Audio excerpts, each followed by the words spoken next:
Assalamualaikum warahmatullahi wabarakatuh.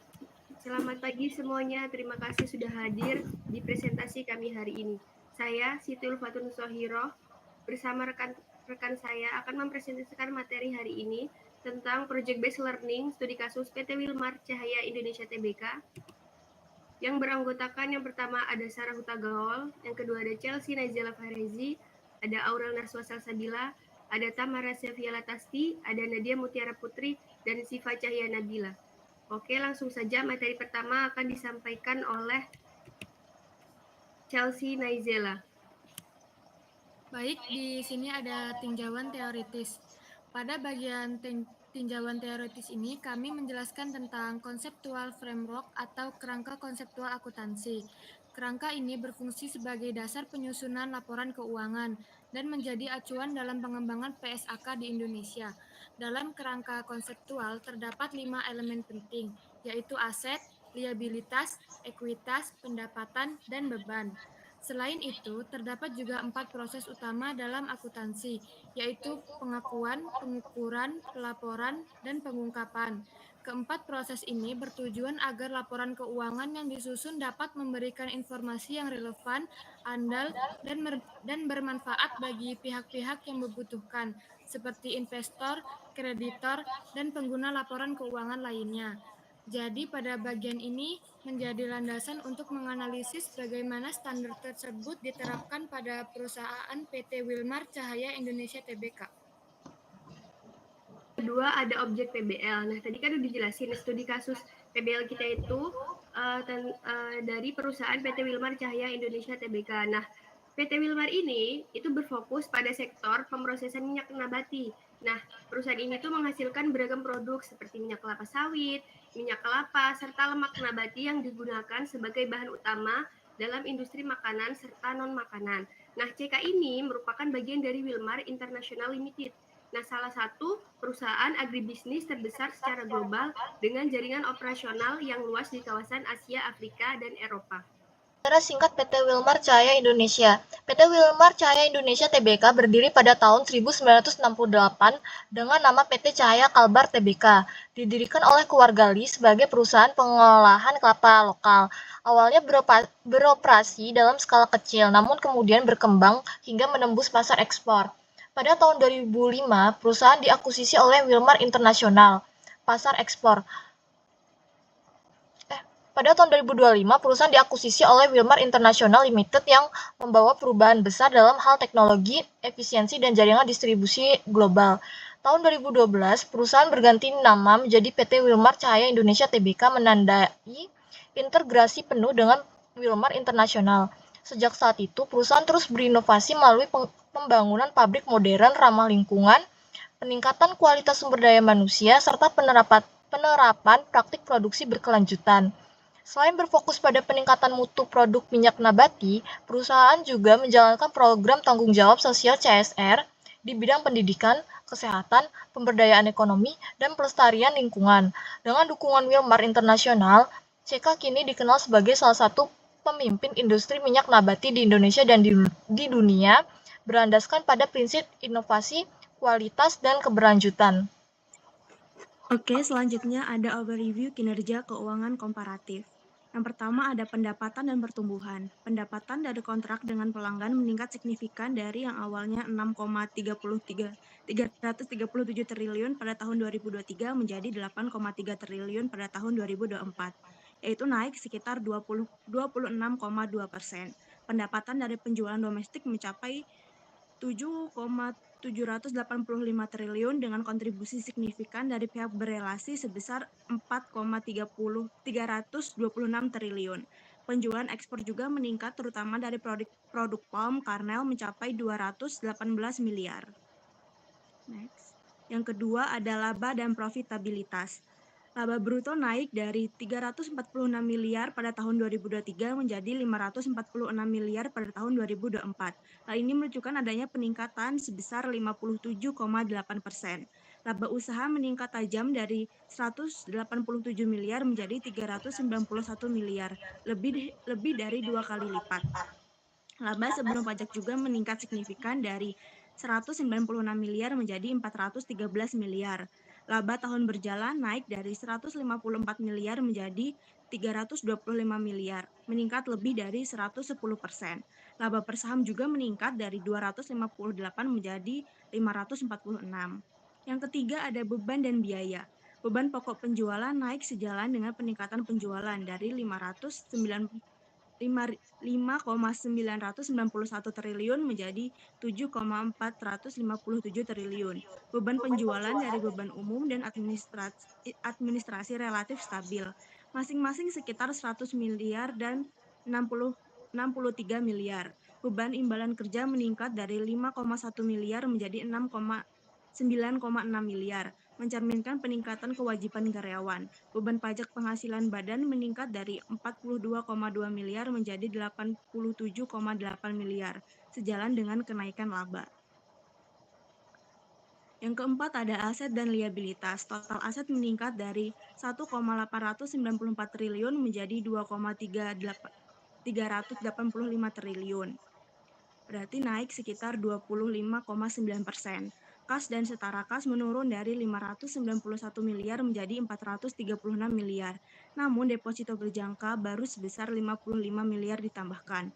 Piutang usaha meningkat signifikan, terutama piutang pihak berelasi yang naik dari 232 miliar menjadi 461 miliar.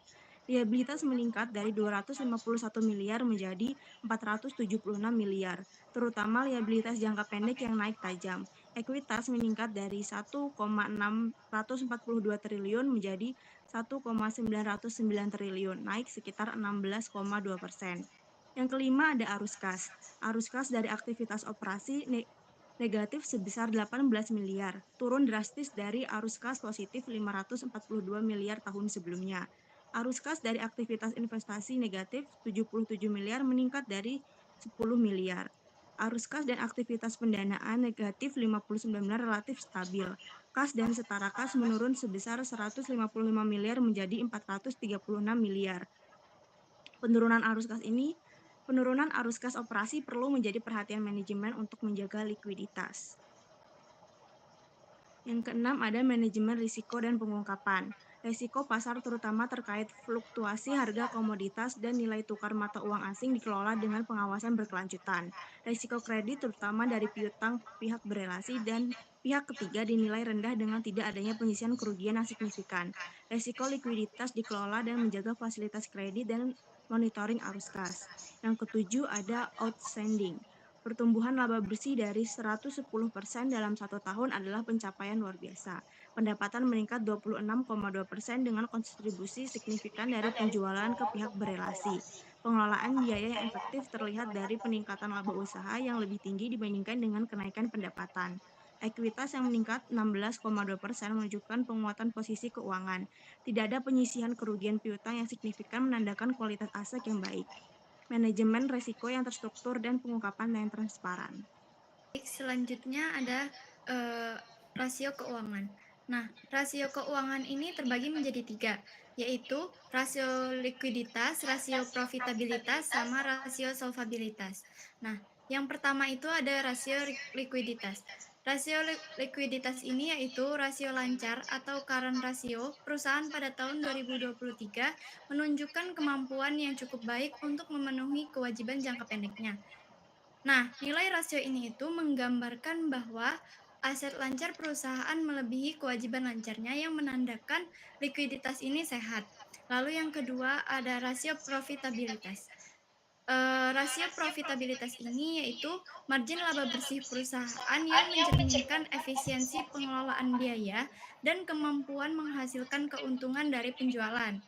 Untuk perbandingan laba bersih tahun ini dengan tahun sebelumnya itu menunjukkan tren peningkatan yang positif yang berarti perusahaan berhasil meningkatkan efisiensi operasionalnya. Lalu yang ketiga ada rasio solvabilitas.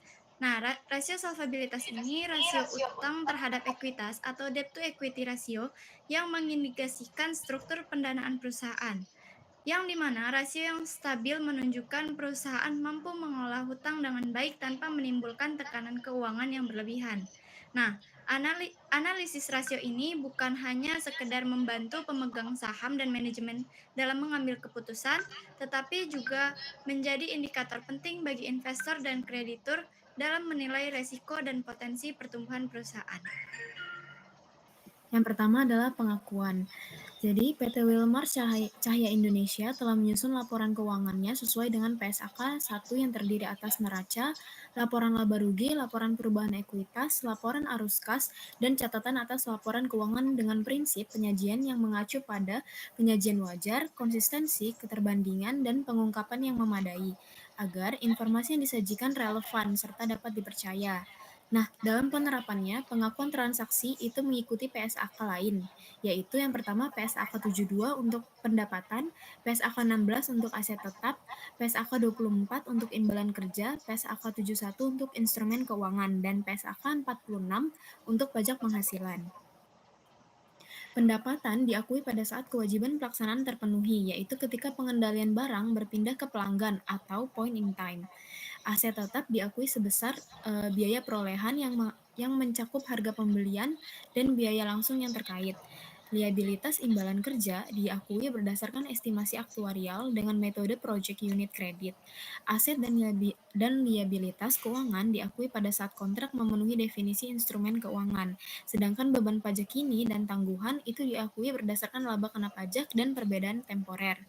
Berdasarkan laporan keuangan PT Wilmar Cahya Indonesia pada tahun 2024, pendapatan mereka itu meningkat yang awalnya 6,3 triliun pada tahun 2023 itu menjadi 8 triliun yang diperoleh dari penjualan CPO dan produk turunannya.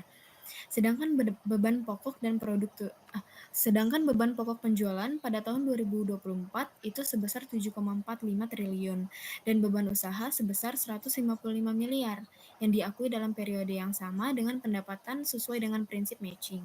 Laba bersih yang dihasilkan pada tahun 2024 itu sebesar 324,9 miliar dengan penghasilan komprehensif lain sebesar 971 juta dan aset lancar itu sebesar 2,7 triliun saat manfaat ekonomis masa depan kemungkinan akan diperoleh dan nilainya dapat diukur secara andal. Sedangkan liabilitas jangka pendeknya sebesar 437,7 miliar. Dan saldo laba yang belum ditentukan penggunaannya itu meningkat menjadi 1,63 triliun dari yang sebelumnya itu 1,37 triliun dengan dividen kas sebesar 59,5 miliar yang diakui sebagai pengurangan saldo laba. Next. Selanjutnya adalah pengukuran. Nah, pendapatan itu diukur berdasarkan harga transaksi setelah dikurangi diskon, retur, insentif penjualan, dan pajak yang berlaku. Piutang usaha itu diukur sebagai nilai tagihan bersih setelah dikurangi penyisian penurunan nilai. Aset tetap itu diukur pada biaya perolehan yang dikurangi akumulasi penyusutan dan kerugian penurunan nilai. Penyusutan itu dilakukan menggunakan metode garis lurus, sedangkan estimasi umur manfaat aset tetap. Liabilitas imbalan kerja itu diukur berdasarkan nilai kini kewajiban imbalan pasti dengan memperhitungkan asumsi aktuarial. Instrumen keuangan diukur sesuai dengan PSAK 71, di mana aset keuangan dapat diklasifikasikan dan diukur berdasarkan 3 kategori, yaitu biaya perolehan diamortisasi, nilai wajar melalui laba rugi, dan nilai wajar melalui penghasilan komprehensif lain. Liabilitas keuangan itu diukur pada biaya perolehan diamortisasi. Pajak tangguhan itu diukur dengan metode liabilitas atas perbedaan temporer menggunakan tarif pajak yang berlaku sesuai peraturan perpajakan. Oke, selanjutnya ada pelaporan. Jadi si PT Wilmar ini sudah melaporkan laporannya itu sesuai dengan PSAK 1 dengan struktur yang lengkap. Kemudian menggunakan laporan arus kas dengan menggunakan metode langsung. Kemudian laporan laba rugi dan penghasilan komprehensif lainnya. Lalu ada laporan posisi keuangan yang menampilkan aset, liabilitas, dan juga ekuitas. Kemudian catatan laporan keuangan atau CALK yang berisi kebijakan akuntansi yang detail. Kemudian penyajian dan prinsip konsistensi yang keterbandingan. Keterbandingan di kasus PT Wilmar ini adalah mereka menyajikan laporan tahun periode yang berjalan dan juga periode sebelumnya. Next. Kemudian ada pengungkapan atau disclosure. Jadi, si PT Wilmar ini sudah mencantumkan transaksi dengan pihak yang berelasi dan dijelaskan secara terbuka sesuai dengan PSAK 7 termasuk dengan jenis hubungan dan dampaknya. Yang kedua, resiko keuangan seperti resiko pasar, kredit, dan juga likuiditas diungkapkan bersama dengan strategi pengelolaannya. Kemudian aset tetap dijelaskan nilai tercatat, metode penyusutan, dan juga umur manfaat. Kemudian imbalan kerja mencantumkan asumsi aktuarial dan sensitivitas perubahan asumsi. Kemudian perubahan penghasilan memuat rekonsiliasi antara pajak kini dan juga tangguhan. Kemudian perbandingan kinerja tahun 2023 dan juga 2024. Oke, terima kasih yang kami sampaikan, kami akhiri. Wassalamualaikum warahmatullahi wabarakatuh.